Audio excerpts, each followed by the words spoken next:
Hello guys, welcome back to our channel. ഇന്ന് ഓഫീസൊക്കെ കഴിഞ്ഞ് വന്നപ്പോൾ ഞാൻ എൻ്റെ വീട്ടിൽ പോയിരുന്നു. അങ്ങനെ ഇതാ ഒരു ലോഡ് സാധനവും കൊണ്ടൊക്കെയാണ് വന്നേക്കുന്നത്. ബാഗിന് ഒരു അത്യാവശ്യം വെയിറ്റ് ഉണ്ടായിരുന്നു. പാപ്പ അങ്ങനെ വഴിയിൽ വെച്ച് കണ്ടപ്പോൾ തണ്ണിമത്തനൊക്കെ മേടിച്ച് തന്നു. കെട്ടിച്ചു വിട്ടതിന് ശേഷം എന്താ ഇങ്ങനെയൊക്കെ കുറച്ച് ഉപയോഗങ്ങളുണ്ട്. വീട്ടിൽ പോയിട്ട് വരുമ്പോൾ ഒരു ലോഡ് സാധനമൊക്കെ കൊണ്ടുവരാം. അങ്ങനെ അൺബോക്സ് ചെയ്ത് നോക്കിയാലോ ഉമ്മ എന്തൊക്കെയാണ് പാക്ക് ചെയ്ത് തന്നേക്കുന്നതെന്ന്.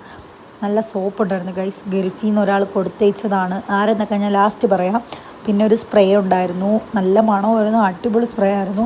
പിന്നെ എന്തൊക്കെയാണെന്ന് എനിക്കൊരു ക്യൂരിയോസിറ്റി കാണുമല്ലോ, എന്തൊക്കെയാണെന്ന്. അങ്ങനെ ഞാൻ തുറന്ന് നോക്കിയാണ് എൻ്റെ ഫേവറേറ്റ് മുട്ടായി, ഞാൻ പറയുന്നത് പശുവിൻ്റെ മുട്ടായി. അങ്ങനെ അതും ഉണ്ടായിരുന്നു. പിന്നെ അത്യാവശ്യം നമുക്ക് വേണ്ട കാര്യങ്ങൾ ഇത്രയും ഐറ്റംസ് ഉണ്ടായിരുന്നു. ഇത് വേറെ ആരും എൻ്റെ ബ്രദർ കൊടുത്തയച്ചതാണ്. എന്നിട്ട് അടുക്കള വന്നപ്പോൾ നല്ല കണ്ണിമാങ്ങ അച്ചാറൊക്കെ ഇട്ട് വെച്ചേക്കുന്നു. പിന്നെ സാമ്പാറിനൊക്കെ വെച്ചിട്ട് നേരെ ഇക്ക വന്നപ്പോൾ ഞാൻ സ്പ്രേയും കൊണ്ട് നിൽക്കുകയാണ്. വാലൻറ്റൈൻസ് ഡേ ഗിഫ്റ്റ് എന്നൊക്കെ പറഞ്ഞ് സർപ്രൈസ് എന്ന് പറഞ്ഞ് കഥവിൻ്റെ ബാക്കി വിളിച്ചിരുന്നു ഒറ്റ ചാട്ടം.